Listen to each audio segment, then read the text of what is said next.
Aquella banda de lo cual nos conoce como Colón, Hammelberg-Weg, ta aquella que está trazendo a controversia de más grande aquí na Corsol, pa motivo que esta será y tráfico está pegada de una manera impresionante. Saki de inmediato le nos daba un poco más de información de Saki.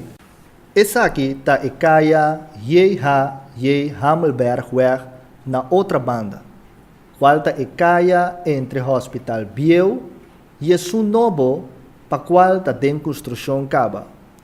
E lamentavelmente, esta será e nos por mira com pegar o fluxo de tráfico tá. Está virando uma situação hopi fastioso para motivo que caia aqui lo que será para 2 anos com possibilidade que lo não abre ver. E essa aqui está algo que está trazendo preocupação do povo de Corsol, mirando que está caia sumamente principal para manter a ordem de nosso tráfico.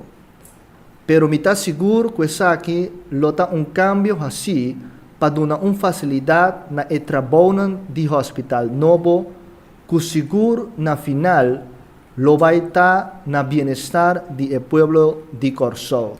A reportar para José Carlos Pereira, de Andy News, para Energia Vision.